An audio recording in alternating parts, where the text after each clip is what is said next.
প্রতিষ্ঠার ২২ বছরে একবারও আয়কর দেয়নি Holy Family Red Crescent Medical College ও হোলি ফ্যামিলি রেড ক্রিসেন্ট হাসপাতাল। মূল প্রতিষ্ঠান রেড ক্রিসেন্ট সোসাইটির কর অব্যাহতিকে প্রতিষ্ঠান দুটির আয়কর অব্যাহতি হিসেবে রিটার্নে দাখিল করা হচ্ছে। যদিও আয়কর আইনে মূল প্রতিষ্ঠানের প্রাপ্ত সুবিধার আওতায় সিস্টার প্রতিষ্ঠানের কর অব্যাহতি পাওয়ার সুযোগ নেই। এছাড়া প্রতিষ্ঠানটির আয়ের অর্থ রেড ক্রিসেন্ট সোসাইটির তহবিলেও জমা হয় না। এ কারণে Holy Family Red Crescent Medical College এবং হোলি ফ্যামিলি রেড ক্রিসেন্ট হাসপাতাল থেকে আয়কর আদায়ের উদ্যোগ নিয়েছে সংশ্লিষ্ট কর অঞ্চল। জীবন অবাক না করলে কে করবে? 28% মিল্ক ফ্যাটের অবাক করার সাথে ফ্রেশ মিল্ক পাউডার। জীবন অবাক করুক প্রতিদিন। সংশ্লিষ্ট সূত্র জানায় 2002 সালের 9 অক্টোবর জারি করা একটি প্রজ্ঞাপনের মাধ্যমে অলাভজনক সংস্থা হিসেবে রেড ক্রিসেন্ট সোসাইটির আয়ে কর অব্যাহতি সুবিধা দেয় জাতীয় রাজস্ব বোর্ড এনবিআর। এই প্রজ্ঞাপনের আলোকে কর অব্যাহতিপ্রাপ্ত প্রতিষ্ঠান হিসেবে দেশে কার্যক্রম চালাচ্ছে রেড ক্রিসেন্ট সোসাইটি।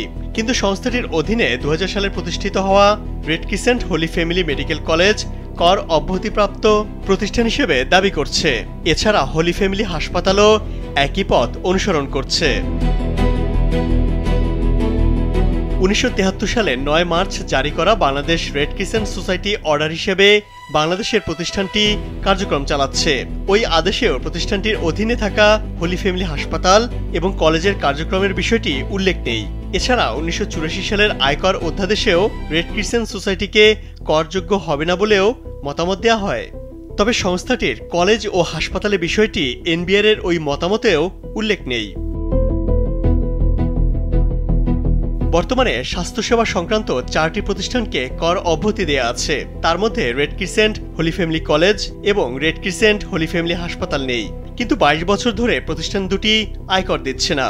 এনবিআর এর ঊর্ধ্বতন এক আয়কর কর্মকর্তা কালবেলাকে জানান, আয়কর আইনে কর অব্যাহতির বিষয়টি খুবই স্পষ্ট করা আছে। কোনো ব্যক্তি বা প্রতিষ্ঠানকে কর অব্যাহতি পেতে হলে অবশ্যই প্রতিষ্ঠানটিকে প্রজ্ঞাপনের মাধ্যমে কর অব্যাহতি দিতে হবে। যেহেতু প্রতিষ্ঠানের নামে কোনো প্রজ্ঞাপন জারি নেই, তাই প্রতিষ্ঠান দুটিকে আয়কর দিতে হবে।